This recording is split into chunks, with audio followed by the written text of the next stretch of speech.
David, itong aking puso'y tikip na ng lumbay. Sa aking takot na ako ay pumanaw. Sa tindi ng takot, ako'y nanginginig. Sinasaklot ako ng sintap na labis. Wika ko, kung ako lamang ay may pakpak, parang kalapati ako ay lilipad. Hahanapin ko ang dakong panatag. Aking liliparin ang malayong lugar at doon sa ilang ako mananahan. Oh, hallelujah. Ako ay hahanap agad ng kanlungan upang makaiwas sa bagyo darating. Pagpalain ng Diyos sa kanyang mga salita. Hallelujah. For today's message, makapagod tayo mula yung manalangin sa ating Panginoon. Hallelujah, Lord. Kami patuloy muling lumalapit na sa pagpapaksit na naman. Walang kaming kakayahan sa ganang aming sarili, Panginoon. Maliban po na ikaw ay sumaamin. Kasama ang iyong lingkod, Panginoon. Wala pong kakayahan sa ganang aking sarili. Kami at ako ay umaasa lamang sa biyaya at habag po, Panginoon. Ikaw po ang patuloy na magbigay ng kalakasan, magpatibay sa mensahe ito ngayong tanghali, Panginoon. Naway ang mensahe ito ay patuloy magbigay ng kalakasan sa nanghihina. Magbigay ng kaparatagan sa mga pusong nalilito, Panginoon. Bigyan mo kami ng tamang prinsipyo, Panginoon. Alisin mo ang maling pananaw sa aming isipan. Alisin mo ang baluktot na prinsipyo sa aming buhay. I-transform mo kami, Lord. Baguhin mo kami, Panginoon. Hallelujah. Patuloy mo ayusin ang aming buhay espiritual, Panginoon. Hindi ko alam ang pangailangan ng bawat isa, ngunit ikaw po ang magkaloob ng bagay na ito, Panginoon. Sa iyo lamang kami titiwala maas at aming muling inalis sa karapatan, Panginoon. Sa pangalan ng Panginoon Jesus na aming Diyos. Ang lahat ng gawa ng kaaway, Panginoon. In Jesus' name we pray. Amen. Hallelujah. Hindi po ako magsisimula hanggat hindi natin pinupuri ang ating Panginoon.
Para sa iyo, mensahe ko ngayong araw na ito. Sigilit. Para sa iyo, mensahe nito, huwag mong hayagin ka ng iyong sarili. Kung pinakausap ka ng Panginoon,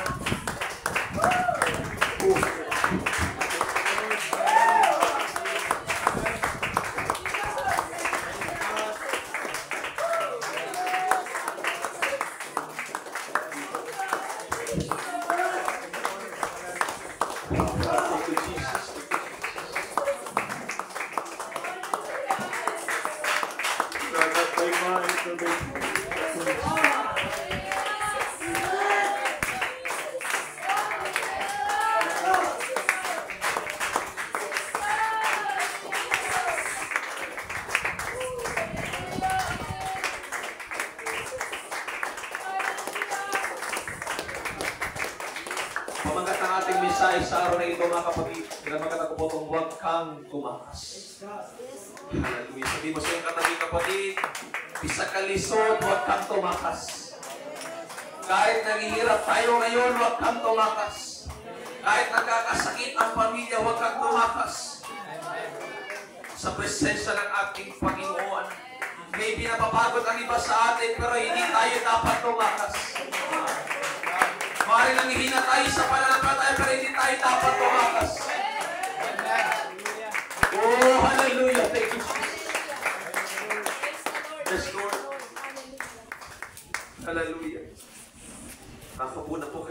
mga kapatid. Just feel the presence of the Lord. Hallelujah. Huwag kang tumakas. Kayong alam na po natin na ang buhay natin sa mundong ito bilang Kristiyano ay puno ng hirap at pagsubok. Kayong nabago na yung ating pananaw na hindi pala porket naglilingkod tayo sa Panginoon ay laging pabuti ng pabuti. Na hindi pala sa lahat ng panahon ay laging maayos, laging banayad, na parang panahon at dagat na hindi sa lahat ng panahon kalmado, may taplak. Hindi sa lahat ng panahon na mga kapatid ay sagana, may mga kahirapan sa buhay. Na hindi sa lahat ng panahon ay may kagalingan, kundi may karamdaman humaharap ang ating buhay. Hindi sa lahat ng panahon maayos ang sistema ng pamilya, maayos ang buhay ng bawat isa. May mga pagkakataon, panahon at season ng buhay natin, mga kapatid, na naiintindihan natin na ang buhay ay panapanahon lamang. May kanyang-kanyang panahon sa lahat ng bagay sa ating buhay, mga kapatid. Ngunit nais ko po kayo tanungin bilang inyong pastor, mga kapatid, saan po kayo humuhugot ng lakas? Ano po ang nagiging motivasyon nyo? Ano po yung nagiging inspirasyon nyo sa buhay para kayo po ay magpatuloy, mga kapatid? Dahil naniniwala po ko, mga kapatid, na tayo bilang mananampalataya ng ating Panginoon, dumadaan sa iba't ibang klase ng pagsubok, dumadaan sa iba't ibang klase ng problema. Ito nga natin na po yung katagang sabay-sabay, sunod-sunod, patong-patong. Kapag ba dumarating yung sabay-sabay, sunod-sunod, patong-patong na sirkumstansya, karamdaman, problema at pagsubok sa buhay natin, saan tayo lumalapit? Saan at kanino tayo kumakapit? Sa social media po ba? Sa Facebook po ba? Sa mga kaibigan o barkada po ba natin, mga kapatid? Church, bilang inyong pastor, wala po akong ibang ire-recommenda na subok na pwede mong lapitan, pwede mong, hallelujah, pwede mong kapitan sa iyong buhay ang ating Panginoon Jesucristo. Sometimes ang tao husgahan ka. Sometimes ang tao lalaitin ka. Ibis na pababain ang iyong nararamdaman, papataasin ang iyong tensyon. Minsan ang tao ibis na tulungan ka, pagtutulungan ka. Minsan ang tao ibis na ikaw ay alalayan, mga kapatid, ikaw ay nalayuan. Hallelujah. Pero ibahin natin ang Panginoon na alam mo, subok na natin sa maraming bagay. Subok na natin sa maraming panahon. Gaya ng sinasabi ng awit na sa lahat ng panahon, Diyos siya sa atin. Diyos siya sa atin. Sa iyo at sa akin. Papapatunayan natin sa buhay na ito na kung wala ang Diyos, wala tayo magagawa. Kahit gaano ka kayamang tao, kahit gaano ka ka-influensyang tao, sikat, kung wala ang Panginoon sa ating buhay, wala po kayo magagawa, mga kapatid. Kaya ang Panginoon, pinahihintulutan ang mga pagsubok at problema sa tao, Kristiyano man o hindi, mga kapatid, darating sa ating pananampalataya, para tayo ay patuloy na dumepende, lumapit at kumapit sa ating Panginoon. Amen. Hindi ko po alam kung kayo po ay tumatawa lang pero may mabigat kayo pinagdadaanan ngayon sa inyong buhay. Maaaring alam lang natin, so Sobrella family lang ang dumadaan sa pagsubok. Maaaring ang Arizala lang ang dumadaan sa mga lungkot at comfort na kailangan, mga kapatid. Pero hindi natin alam, baka meron pa ditong pamilya na hindi lang sinasabi sa akin, hindi lang ino-open sa church as a churchmate, pero matindi rin ang pinagdadaanan, mga kapatid. But I want to say, sa pangalan ng ating Panginoon, kay Kristo ka lumapit, kay Kristo ka kumapit.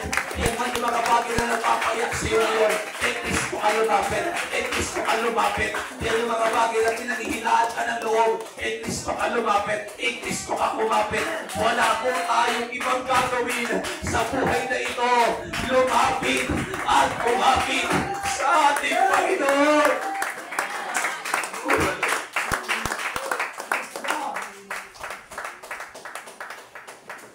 Dahil hindi natin may kakila sa buhay natin, mga kapatid, ang Diyos ay mabuti. Hindi natin may kakila ang Diyos may nagagawa. Hindi natin may kakila na ang Diyos ay namamagitan sa ating buhay. Kaya ang Diyos ay sumok na natin sa lahat ng panahon. Pero hindi po porket lumalapit at iniimbitahan ka ng Diyos lumapit at kumapit, tatanggalin niya agad ang problema mo. Hindi gano'n ang Diyos. Madalas hindi aalisin ng Diyos yung bagay na yan. Madalas hindi aalisin ng Diyos yung karamdamang yan. Hindi aalisin ng Diyos yung sakit ng ulo na yan. Hindi madalas aalisin ng Panginoon yung kahirapan na yan. Hindi aalisin ng Diyos yung mga pagtitiis na yan. Kasi bahagi yan ng paglalakbay mo bilang Kristiyano. Kaya madalas sa buhay natin, bagamat nag-pray tayo, Pastor, ipag-pray mo kami, ipag-pray mo yung aming pamilya, palakasin, matatagin kami ng Diyos. Yes, nag-pray tayo sa church, pero alam natin ang realidad, hindi sa lahat ng panahon, inaalis ng Diyos ang kalagayan. Kasi may mga pagsubok na kailangan mong pagdaanan. May mga pagsubok na kailangan mong maranasan bilang Kristiyano, mga kapatid. And every Sunday, hallelujah, hindi po tayo nagkukulang sa paalala, mga kapatid, na ang bagay na yan ay ipinagkaloob ng Diyos, hallelujah. Binigay man ang kaaway, pero ginamit ng Diyos na mabuti para sa iyo. Hindi para saktan, hindi para pahirapan, kundi tayo ay patuloy na lumagag sa ating Panginoon. Alam ko po may mga ilan sa atin nag-pray sa ating Panginoon. Alam ko marami sa atin nagbabasa ng Biblia, mga kapatid. Every time may pagsubok, naniniwala din naman ako bilang pastor, lumalapit ka sa Diyos. Naniniwala din naman ako bilang pastor na kapag ikaw ay dumaan sa karamdaman, tinatawag mo ang Panginoon. Pero gusto ko pang ipaalala sa buhay po ng bawat isa sa atin, kapag ikaw'y lalapit at kakamoy sa Panginoon, huwag mong iwawala, hindi aalisin ng Diyos kaagad ang iyong kalagayan. Hindi aalisin agad ng Diyos, mga kapatid. Hindi siya isang Diyos na kapag nakita ka nahirapan, mga kapatid, automatic aalisin agad ng Panginoon. Hindi. Bahagi ng buhay natin yon. Pero ang assurance sa atin ng Diyos, ang kanyang pangako sa atin, hindi ko kayo personal, hindi ko kayo iiwan, hindi ko kayo papabayaan. Kaya ng aking napakitawaraan sa ating prayer, hallelujah, o sa gawain ng ating Panginoon, sabi ng kasabihan aking nabasa, kapag ikaw daw ay nalulunod ng maraming pagsubok na parang tubig, just always remember na ang ating Panginoon Jesus lumalakad sa tubig. Lumalakad sa tubig ang ating Panginoon. Mga bagay na iniiyakan mo, kayang lakaran lang yan ng Diyos. Mga bagay na kinalulungkot mo, kayang lakaran yan ng Panginoon. Walang imposible sa ating Panginoon. Kayang-kaya niya ang gawin ang lahat ng bagay na mahirap sa atin. Church, huwag tayong tatakas. Nakakalit ba kayo sa sinabi ni Haring David? Nakakalit ba kayo sa sinabi niya kanina? Kung natrasin natin sa mababaw pa Tagalog, kung inumis ko lang sana, kung pwede ko lang hilingin sana, magkaroon ako ng pakpak. Lilipat ako sa malayong lugar, tatakas ako. Hahanap ako ng comfort. Hahanap ako ng dwelling place. Doon ako mananahimik. Doon ako, hallelujah, magpapamanman.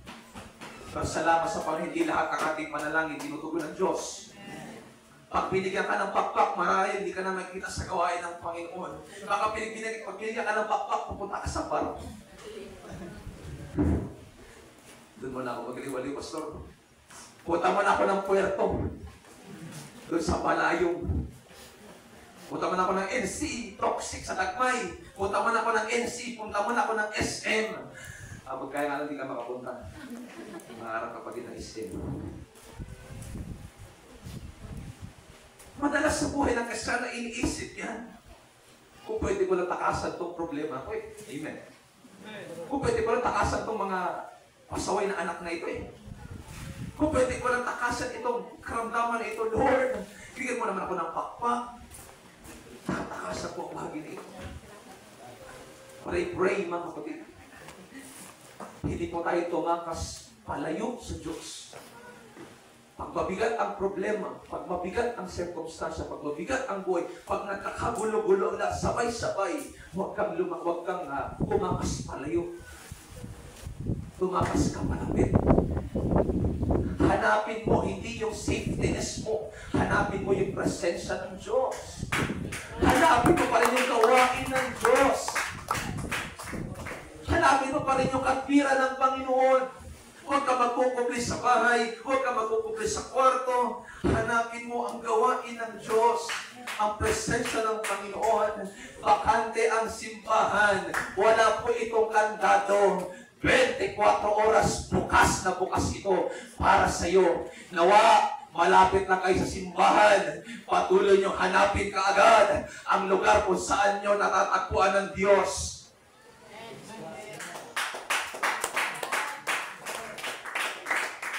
Huwag nyo hanapin yung offense, huwag nyo hanapin yung sakit, huwag nyo hanapin mga kapatid yung damage, hanapin nyo yung lesson, Lord. Thank you sa pagsubok, thank you sa karamdaman, thank you, Lord. Hallelujah. Hanapin natin ang kapiran ng Diyos, hanapin natin ang presensya ng ating Panginoon.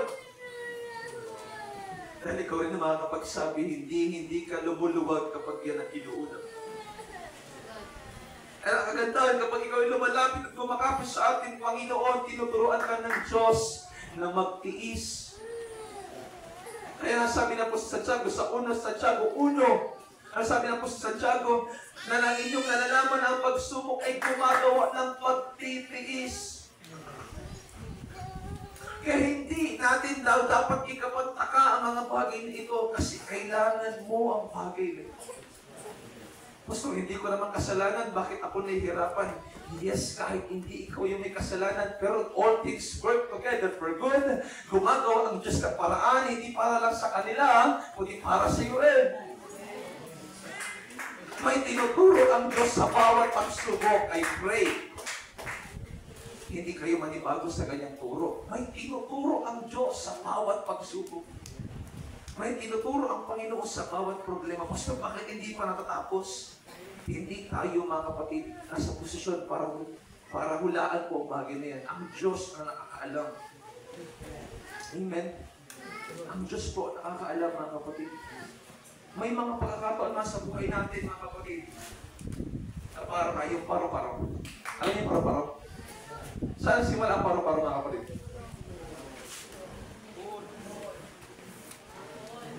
Uod. Di ba bago siya lumipad? Gumagapang muna. Sometimes bago maranasan yung paglipad, kailangan mo lang gumapang. Huwag kang mag-alala. Lilipad ka rin. Lilipad ka rin. Mga nanay, lilipatin po kayo. Mga tatay, lilipatin po kayo. Yung people, lilipatin tayo. Gumapang lang muna. Kung nasa panahon tayo ng paglapang, sige lang gumapang tayo, mga kapatid. Umayod, magsakripisyo, magtiis, manalangin, lumala sa fellowship, hanggang sa marating natin ang kapiran ng ating Panginoon. Hallelujah! Wala akong nakitang gumagapang ngayon na gumagapang pa rin after. Wala akong nakitang gumagapang na sa piso ng magapang at forever gumagapang. Yung lahat na nakita kong gumagapang, nagsasakripisyo, nag-iis sa gawain ng Panginoon. Nakalipat po sila sa ibang kaparaanan. Amen? Lilipat po tayo sa ibang kaparaanan. Kung ngayon tinitingnan natin yung bundok mula sa baba, sooner or later, nasa pukpok na tayo ng bundok, tinitingnan naman yung baba. Kaya nga sabi ng Bible, verse 1 ng Ecclesiastes, may kapanahunan sa lahat ng bagay. Kung panahon natin ng pagtitiis ngayon, magtiis lang tayo. Kasi meron din panahon, come on. Meron din panahon ng pagtatagumpay. Kung panahon ng at-init, may panahon din ng at-ulan. Hallelujah. Kung may panahon ng kamatayan, o may panahon ng kapanganakan, may panahon ng kamatayan, may panahon man ng pag-iyak, pero may panahon din ng galak sa buhay ng isang Kristiyano. Kailangan natin maintindihan ang bagay po na yan, mga kapatid. Amen? Nasa panahon lang tayo. Kontrolado mo ba ang panahon? Hindi. Sino may hawak ng panahon? Panginoon. Huwag natin. Ito po yung problema sa Kristiyano madalas. Yung hindi kontrolado, kinokontrol. Hindi mo nga kontrolado, bakit mo kukontrolin? Bakit mo aalalahanin? Bakit mo pag-aaksayahan ng panahon? Isipin ang mga kabinet. Hindi mo nga kontrolado nga. Sabi sa katabi, hindi mo nga kontrolado, kapatid. Hallelujah. Amen? Diyan pa ba kayo?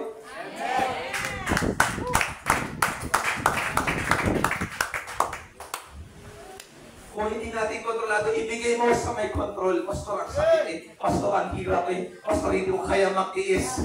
Yan ang nga ang gusto ng Diyos. Magtitiis ka. Magpapagal ka, magsasakripiso ka. Siya ang in charge. Siya ang bahala. Tingnan mo na lang kung anong kaya niyang gawin. Amen. Hindi ibig sabihin talaga na hindi ka na maghihirap dahil may Diyos. Hindi ganun. Hindi pumasok ang Panginoon sa buhay para hindi magkaroon ng problema. May problema na talaga in the first place pa lang kasi meron sablo na pinahintulutan ang Panginoon sa buhay po namin. At bahagi talaga ng pagiging isang tao ang ikaw ay magkaroon at dumaan sa pagsubok. Na minsan man ginawa natin, minsan naman tayo lang inapektuhan. Amen? Sabi natin naman tayo mga kapatid, minsan may mga problema dahil sariling gawa at sariling desisyon. Minsan, tulog na lang ng ginawa nilang leksyon. Kaya minsan nagkakaproblema, minsan nagkakaroon ng pagsubok, hindi dahil ikaw yung nag-umpisa. Minsan ikaw lang talaga yung nahuli, brother sister. Pero ganun pa man, ang Diyos natin ay gumagawa at gumagawa sa lahat ng panahon sa atin pong buhay. Amen? Alam nyo, nakaraang araw, nag-iisip ako. Sabi ko, Lord, ano po yung kailangan namin? Sa akin sa Dagmay Church. Nakahanda, nag-iisip, until mangyari yung mga pangyayari sa ating mga kapatid at napag-tato ko mga kapatid, talagang napakahirap ng kalagayan natin. Naunang kasal ni Sister Sabel, sinundan ni Nanay Enriquita, naka-admit, sinundan ni Tate Romy, namatay. Amen? Sabay-sabay, I know, may mga pagsubok ko rin sa church na hindi natin alam. Alam ko problema din. Alam ko pagsubok din. Until, nag-scroll ako mga kapatid sa YouTube. Nagbigay sa atin ang Panginoon ng isang mensahe. Nagbigay ang Diyos sa atin ng isang awitin na nagpaantig ng puso ko at nagbigay sa akin ng pag-asa. Na yung mga bagay na pinagdadaanan natin ngayon, hindi may tutumbas sa hinanda ng ating Panginoon. Isang bagay na itinuro sa atin ng Panginoon, gamit yung kanta na yun, mga kapatid. Na pinakananas ako sa puso, sabi ko, Lord, this is the only thing I want. Is to be with you forever. Ito lang yung isang bagay, Panginoon, na gusto ko. Oo, wala man kaming pakpak para lumipad. Wala man kami pakpak para takasan yung mga problema at pagsubok sa buhay namin. Pero salamat, nagbigay ka ng isang mabuting mensahe sa buhay namin. Na kahit hindi man kami makaalis agad, hindi man kami makatakas agad, pwede mo kami kunin sa durating na panahon. Gusto ko i-share sa inyo, mga kapatid, yung awit na nakakarinig ko. Sama-sama ating bulayin sa tulong ng ating Panginoon at palakasin tayo ng Diyos. As part of preaching, mga kapatid, taray man ang ating Panginoon. Gusto ko iparinig sa inyo ang bagay po na ito. Then, huwag po kayo mag-alala, di pa ako natatapos, mga kapatid. Gusto ko lang iparinig sa inyo itong awitin na ito, mga kapatid, na talagang nagbigay ng conviction sa puso.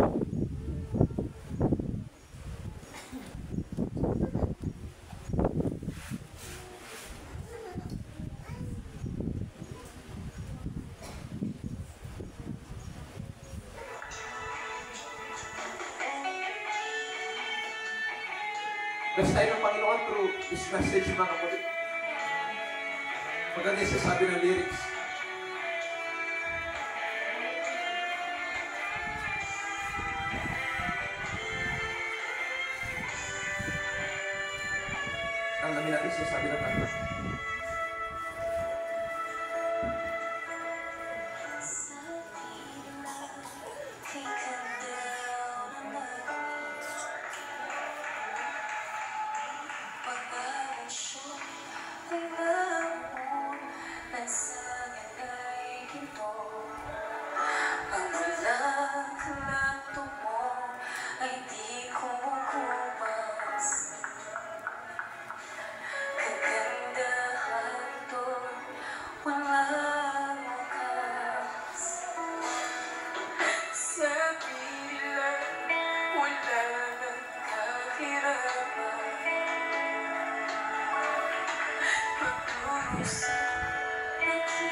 Pagparaan ng Panginoon na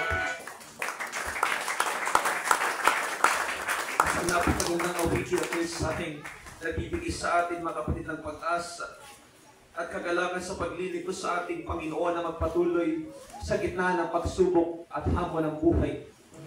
Na hindi tayo kinakailangang umalis at umatras sa paglilingkod sa ating Panginoon. Na hindi natin ikupublik ang ating sarili sa presensya ng ating Panginoon, mga kapatid, sapagkat merong hinandang dakila ang Diyos sa ating pong mga buhay, mga kapatid.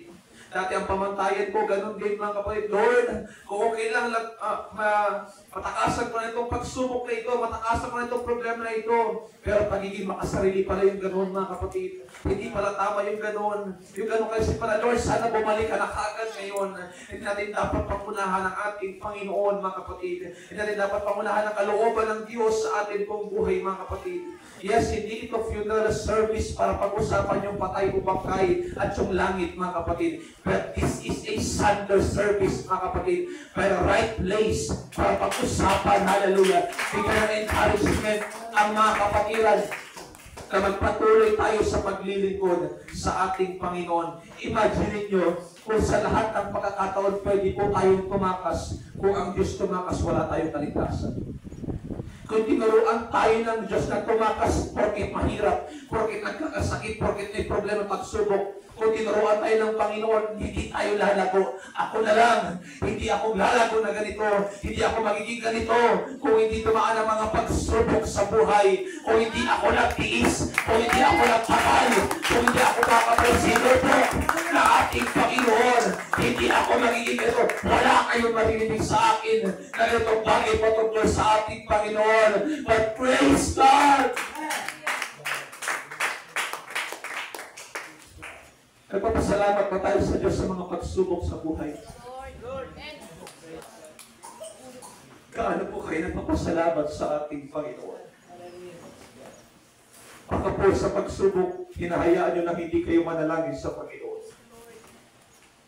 Baka po sa mga problema, bagay sa buhay natin, hindi na natin hinahanap ang Diyos. Huwag na rin mangyari, mga kapatid. Na nagkakaroon tayo, mga kapatid, ng laban sa Panginoon. Nagkakaroon tayo ng bitterness. Gusto hindi naman tinutupad ng Diyos yung pangako niya. Gusto wala namang ginagawa ang Panginoon eh. At dito pa rin kami sa kalagayan ito. Tagal na namin pinag-praise sa Panginoon. Church, hindi sukatan yung para isumbat natin sa Diyos. Hindi kasi yan yung para isumbat natin sa Panginoon. Kasi kung susumbatan ka ng Diyos, ipapahiya ka ng Panginoon. Bakit ng panahon tinatawag kita, hindi ka sumutugod?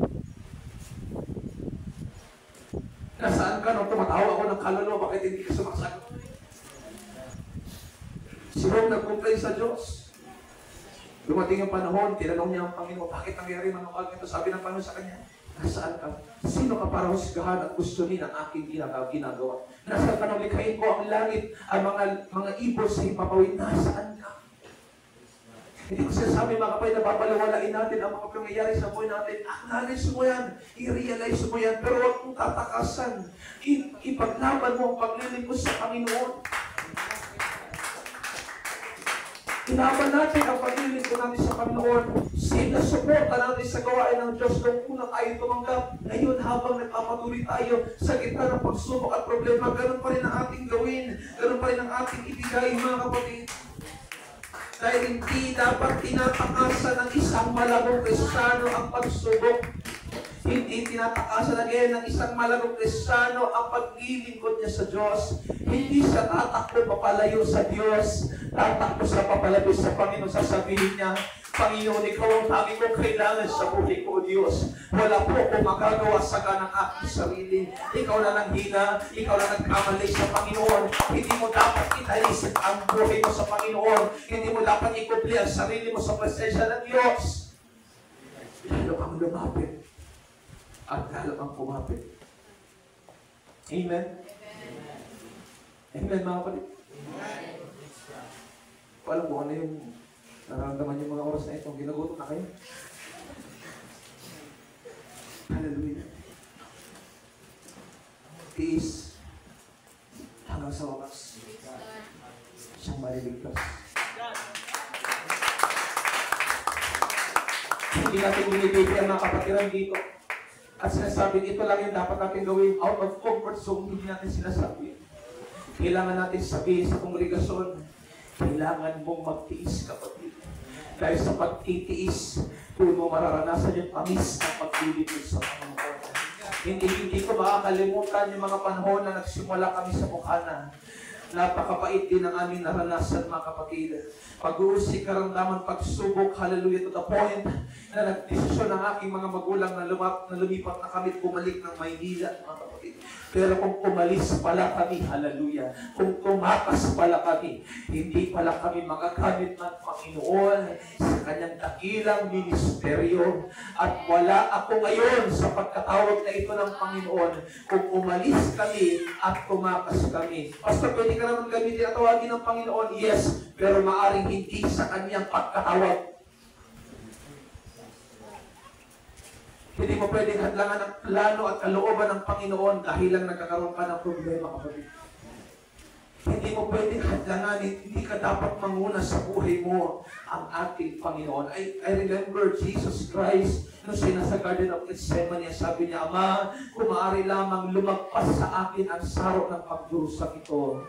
Pero hindi kalooban ko ang mangyari, kundi kalooban mo, Panginoon. Tinuturuan tayo bilang tao, oo, pagpag ang loob nyo. Oo, nahihirapan kayo. Oo, bigat na bigat ang buhay nyo. Pero hindi ko kayo tinuturuan tumakas. Tinuturuan mo kayong lumapit para humingi ng lakas. Tinawag tayo ng Diyos, hindi para takasan ng problema. Oops! Hindi. Tinuturuan tayo ng Panginoon sa gitna ng pagsubok, magtiis ka, kapatid. Kasi sa pagtitiis, sa pagsubok na yan, nandoon yung tagumpay. Hallelujah. Sabi mo nga kanina, hindi ako magiging ganitong praise God. Hindi ako magiging ganitong kalago sa paglilingkod sa ating Panginoon.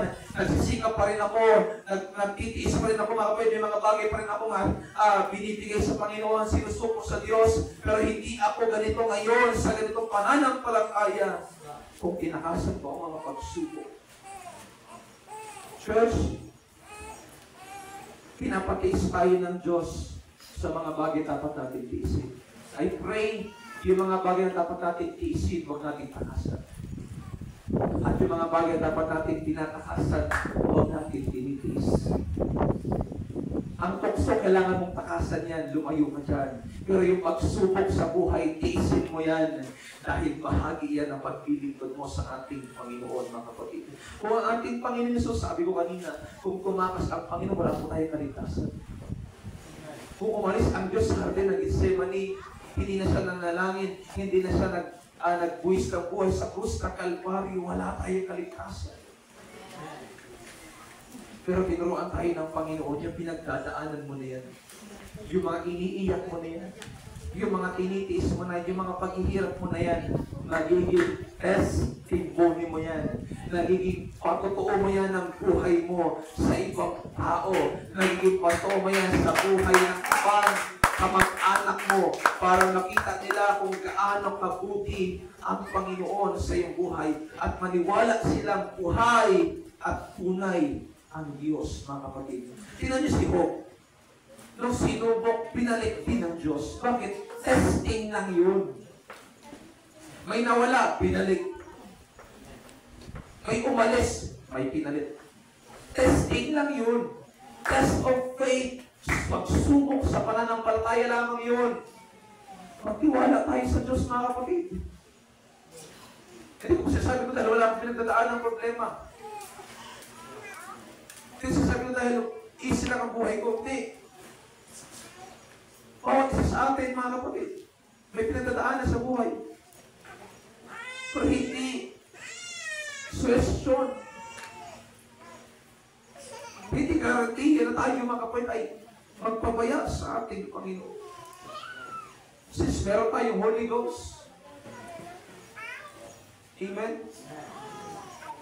Kaya sinasabi natin palagi, tayo ay napuspos ng Espiritu Santo ng Panginoon. Patunayan natin sa kaaway na kaya natin tumayo sa paglilingkod ka ito. Sige, subukin mo ako kaaway. Sabi ng Bible chapter 7, huwag kang magalak o kaaway sa panahon na ako'y bagsak sapagkat ako'y iaangat muli ng Diyos. Punta natin sa kaaway ng tayo, Holy Ghost. Punta natin sa Diablo. Patunayan natin sa mga pagsubok, sa mga problema natin. Meron kaming Kristo. Meron kaming Panginoon na tutulong sa amin. Hindi kami mababayaan ng Diyos. Amen. Alam po kayo, mga kapatid.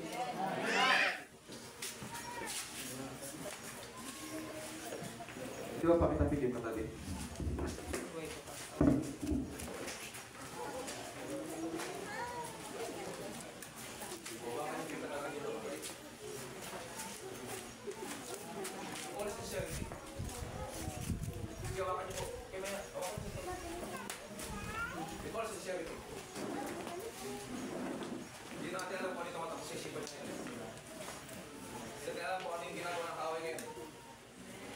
sincerity.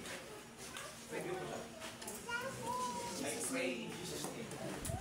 Katakuin na ang Panginoon. Huwag kayo tatawa. With all sincerity. Seryoso. Hindi mo alam, nakaupo lang pero inaatake na ng kaawayan. Pagkakaliwala kay Pastor. Ang pagsubok sa buhay, pagpagsak yan. Huwag ka maniniwala kay Pastor. Iwan na kayo ng Diyos.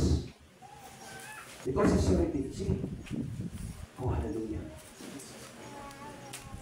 Ipin mo, Lord, I pray.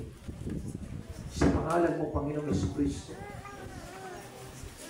pagtibayin mo aming kapatid. Tibayin mo siya, Panginoon. Bigyan mo siya ng pag-asa. Bigyan mo siya ng karatagan.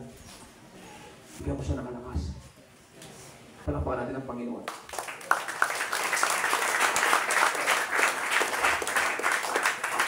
Parang dito yung nag-message na kilala ko ah. Alam niyo ang sinabi ni Pastor Eric, ang may napakagandang puri. So, totoo lang sa puso ko, aminado ko. Pastor, walang. Nagbago na mga yan. Parang nakita mo na yan kasi dito ka. Pero pagkawa sa amin dito, alam pa yan. Amen. Iba kasi pagbisita eh. First time na makita.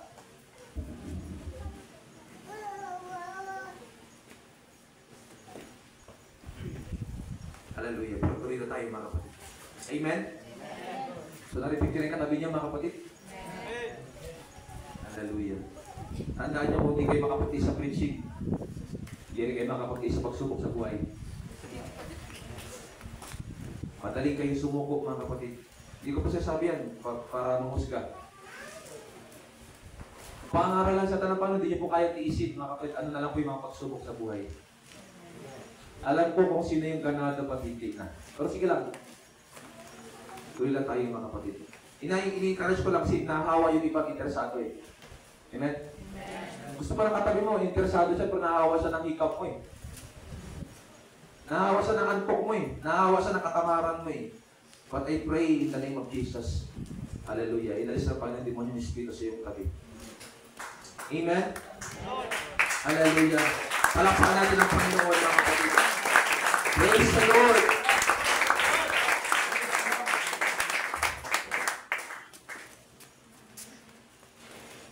Tinuturoan tayo ng Panginoon na patuloy na magtiis sa buhay. Amen? Maiintindihan ko kung ang church hindi magbibigay lugod sa pastor nila. Maiintindihan ko yun. Pero hindi ko matatanggap ang hindi magbigay lugod ng kapatiran sa Diyos. Sir, talaga ako na high blood. Diyan talaga ako naghihimutok yung puso ko mga kapatid. Pinagaling ka ng Diyos, pamamayaan mo gawain ng Panginoon. Pinagpala kayo ng Diyos, nakapagpatayo kayo ng bahay, nakapagpaayos kayo ng bahay, maayos yung buhay, maayos yung trabaho, pamamayaan nyo ang gawain ng Diyos. Kalilimutan mo ang ministry mo. Anong mangyayari sa atin? Nung nanalangin ka ng himala, tumugon ang Diyos. Nung nanalangin ka ng provision, tumugon ang Diyos. Nung humingi ka ng saklolot, kulungan ka ng Panginoon. It's time para ibalik natin ang sobra sa Diyos.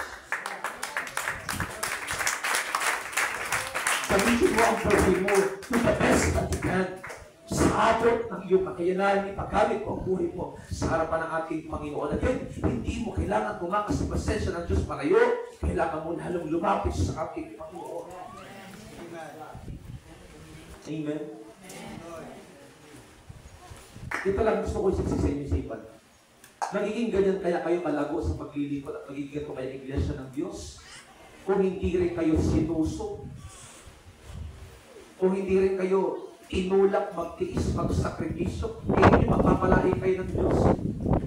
Hindi ko. Dahil ang pagpapala ng Diyos nasa pagtitiis at pagsukok sa Panginoon. Yan ang totoong pagpapala, hindi yung galing sa labas.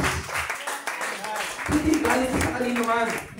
Ang totoong pagpapala na may dulot na kagalakan, kapayapaan sa puso, ang gagaling sa pagsuko sa Diyos.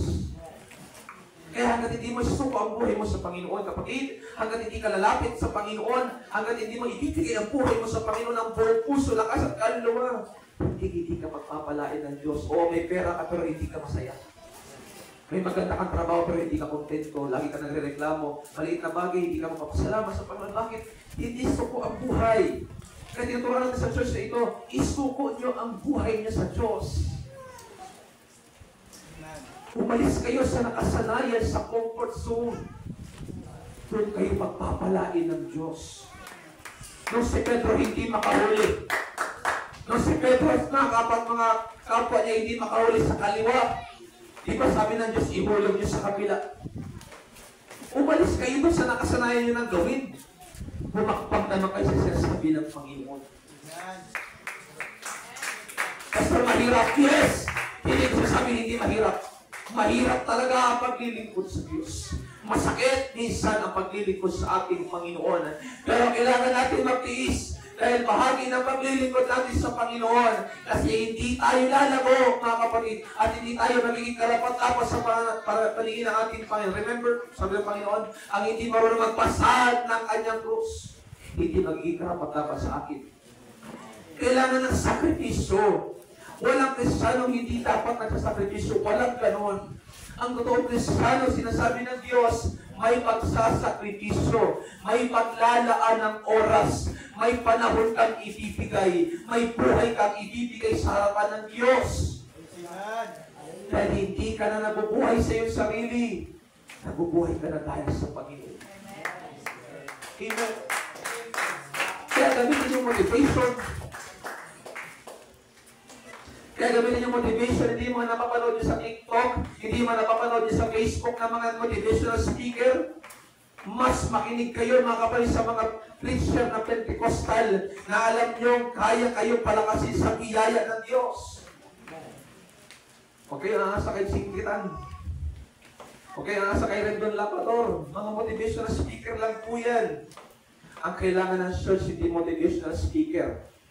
Preacher. Ipoproclaim ang katapatan ng Diyos, ipoproclaim ang katotohanan, walang labis, walang kulang. Nung si Pablo, si Pedro nag-preach? Acts chapter 2. Hello po.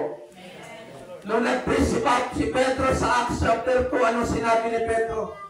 Mga lalaki, taga Jerusalem, dapat niyong malaman. Nakakatawa ba yung kanyang pangaral? Hindi. Komportable ba yung kanyang pangaral? Hindi. Verse 27 ng Acts chapter 2, nasaktan nga yung puso nila eh. Napakabag yung puso nila. Kaya sa mga kapatid natin ng edukasyon, Pastor, grabe yung preaching kanina. Grabe yung preaching nakaraan. Alam ko, may mga kapatid na po hindi makamove on dyan. Kailangan mong saktan para matauhan ka. Kaway-kaway sa mga nasaktan ng kapatiran dito. Hindi na honest ba?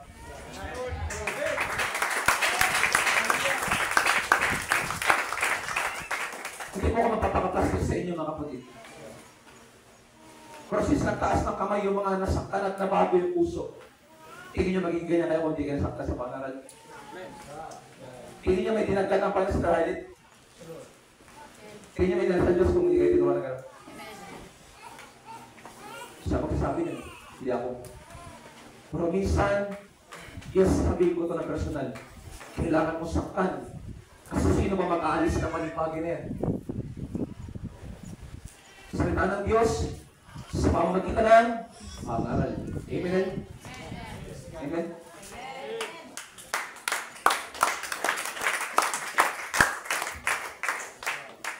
Pastor, kung ililing ko lang sa bawat preaching, may pakpa ako, lilipat talaga ako, lilipat ako nakagalit. Kayo pong bahala. Hindi ko kayo pinatakot. Hindi ko po kayo nananawin. Kakandilihin natin yung mga mananatili sa Iglesia ng Diyos. Hindi po ko naparito para makipaglukuhan sa inyo. Hindi po ko naparito para bigyang lugod kayo.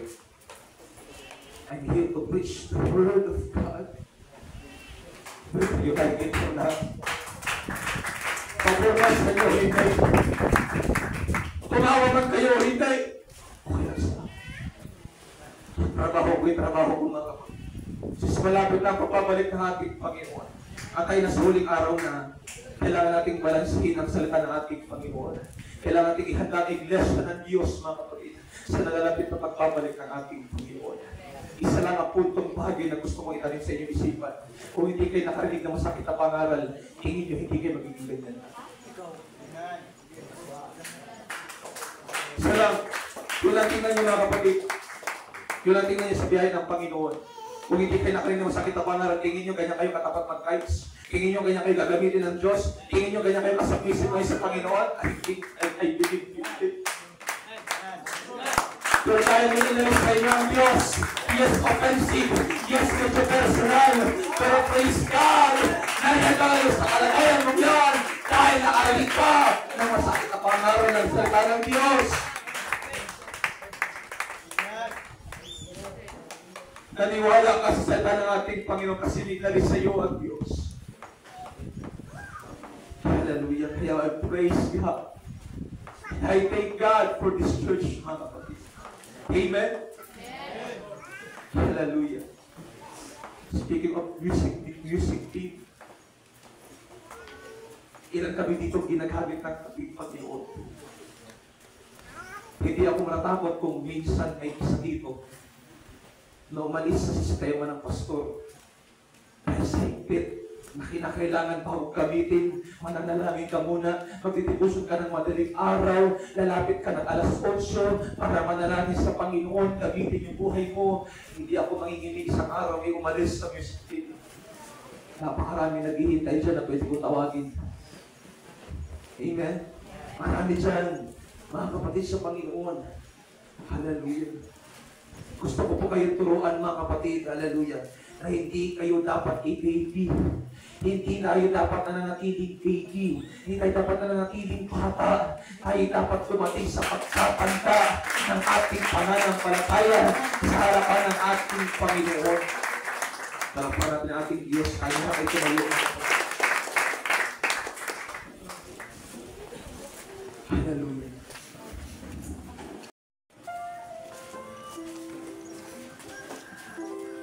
Asan yung ating mga young people?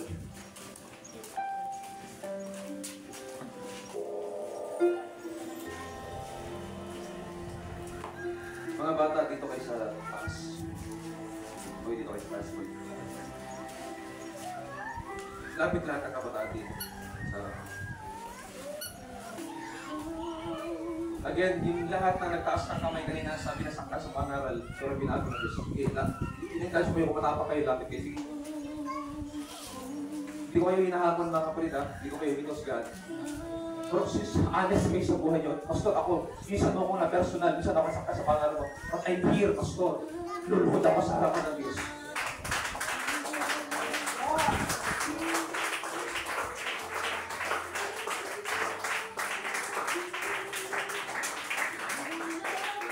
People dito kayo. Isa kayo. Sarap. Oo, tarap ako.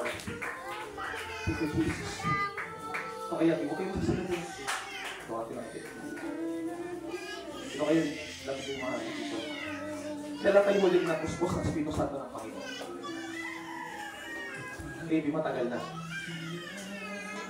Hindi ko hinihinging umiyak lang kayo. Gusto kong patuloy kayo i-transform ng Panginoon. May mabago sa inyong buhay. Alam niyo yun, mga kabataan. E tayo, mga kapatid, may gustong ituro sa atin ang Panginoon.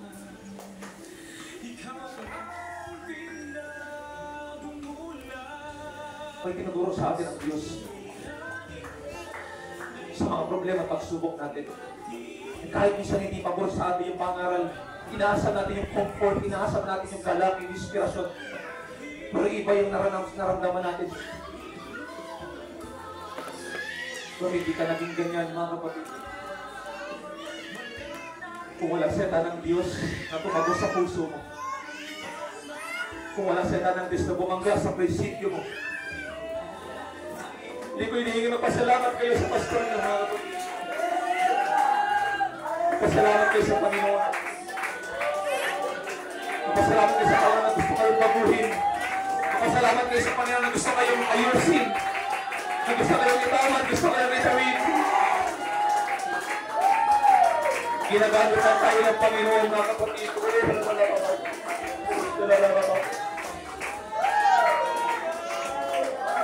Sige, nasatin kamay sa ating Panginoon.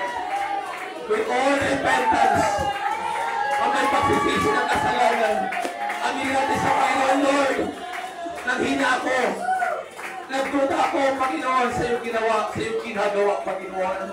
Pero nandito ako ngayong umaga, taas kamay, taas kinig, taas boses, pinubuksan ko aking puso, Panginoon. Tulungan mo ako sa aking kalagayan, kalakasin mo ako sa aking pananampalataya.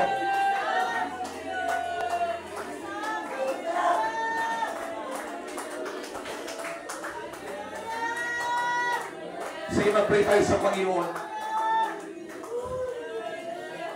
Hanggang sa maranasan natin ang kapangyarihan ng ating Diyos.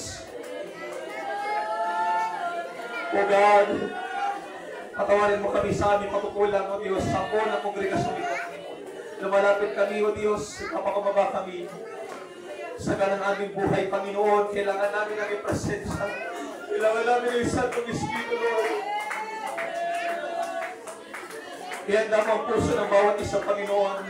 Revive your people. Hallelujah. Ikaw ang baptizer ng Holy Ghost, Panginoon. Ang mga nangihina, bigyan mo ng revival, Panginoon. Hallelujah. Ano man ang kalagayan nila ngayon, ano man maling bagay sa puso nila ngayon, Panginoon. Pagkat mo ng kagalakan, kalakasan, mula sa iyong Santong Espiritu, Panginoon. In the name of Jesus. In the name of Jesus.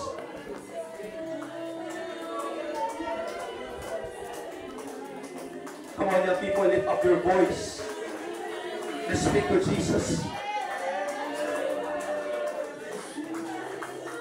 In the name of Jesus. Receive the Holy Ghost. Open your heart, open your mouth. Repent of your sins. And be transformed by the renewing of your mind through the Holy Ghost of Jesus. Oh, I will pray, Panginoon, of all transformation. Ipagkaloob mo sa kanilang buhay, Panginoon. In Jesus' name. In Jesus' name. Receive the Holy Ghost.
mga kapatid, ba't ating iiyak sa Panginoon ang lahat?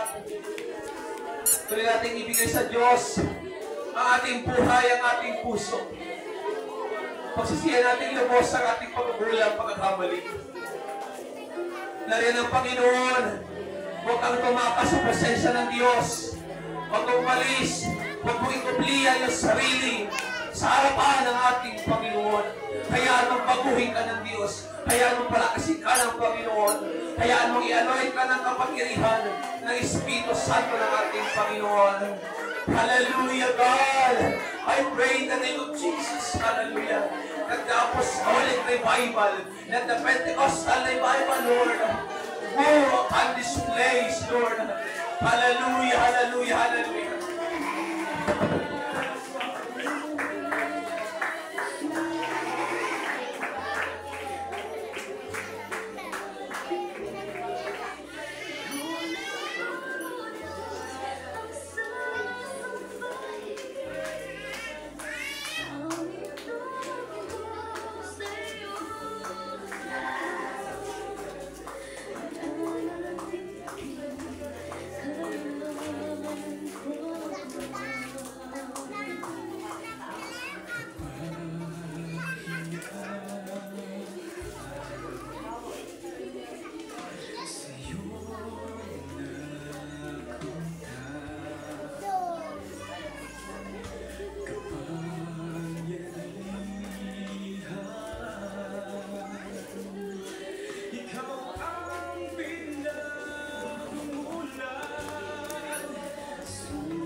Hallelujah. Come on, church. Pagkaditigay, pagkaditigay mo pa nararanasan. Buong kapangyarihan ng ating Panginoon. Ang sabi ng Isaiah chapter 6, nung makita ni Isaiah ang kapangyarihan kalulhatian ng Diyos, sabi niya sa kanyang sarili, O Diyos, sa Ama ko, ako'y may maruming labi at nasa gitna ng maruming lahing ito, O Diyos. Nakaramdam siya, nakarumihan sa kanyang puso, sa kanyang buhay, dahil naranasan niya ang prosesa ng ating Panginoon.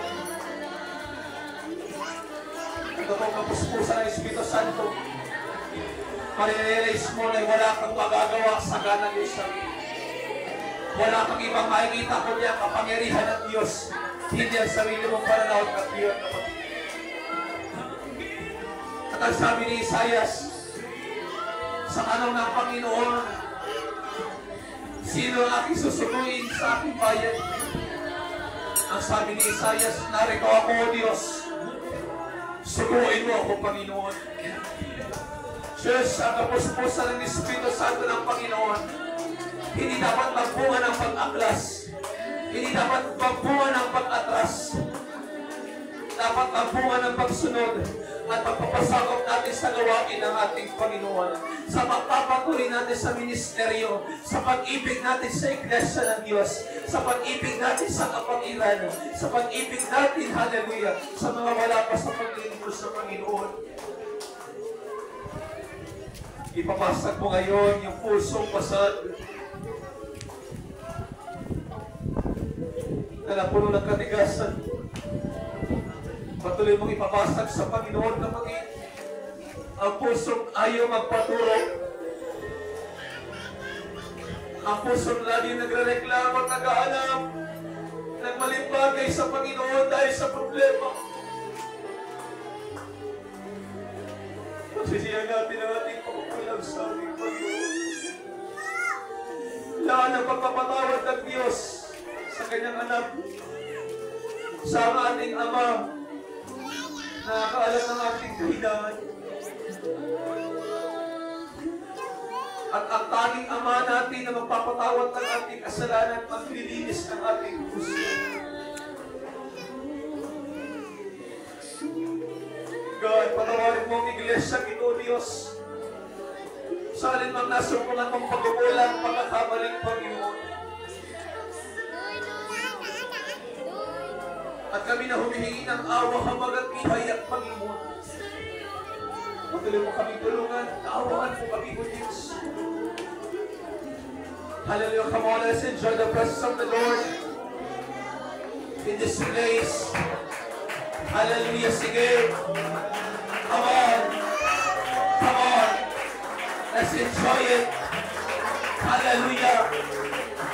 Habang may ginagawa pa ang Panginoon, habang may sinasabi pa sa iyo ang Panginoon, huwag kang titigil. Huwag kang titigil. Enjoy mo ang presensya ng Diyos. Enjoy mo na nasa ilalim pa ang kapangyarihan ng ating Panginoon. Oh, hallelujah. Oh, hallelujah. Thank you, Jesus. Thank you, Lord, for the revival of our hearts. Thank you, Jesus. Thank you, Jesus. We praise you, God. Oh, hallelujah, hallelujah.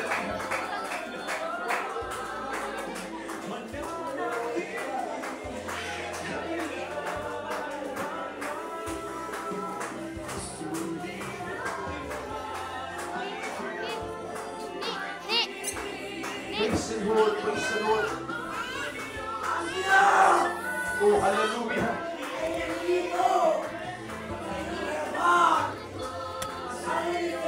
Praise the Lord, hallelujah.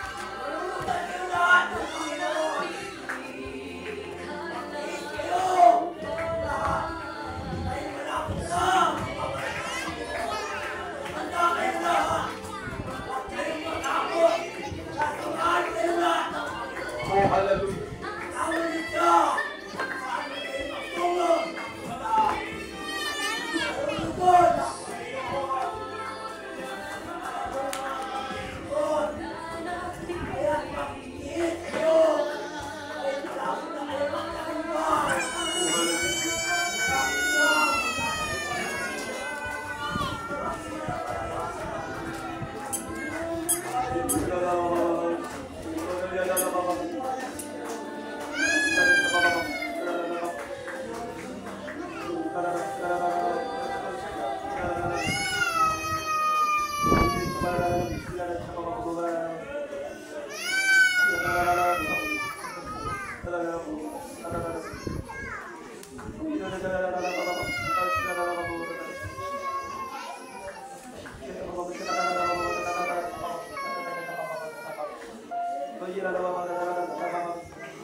ganun.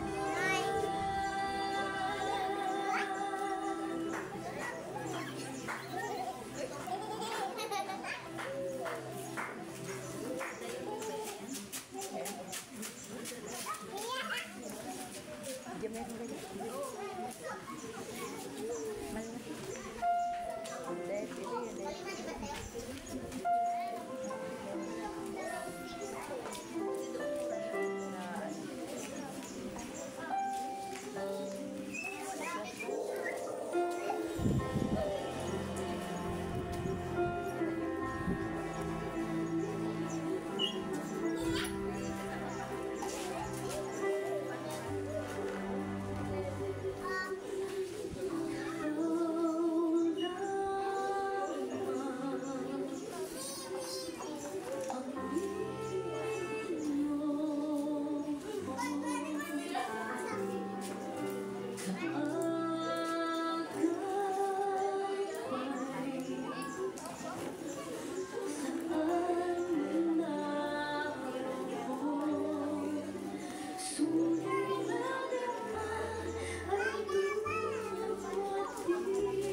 Dahil pili yun eh.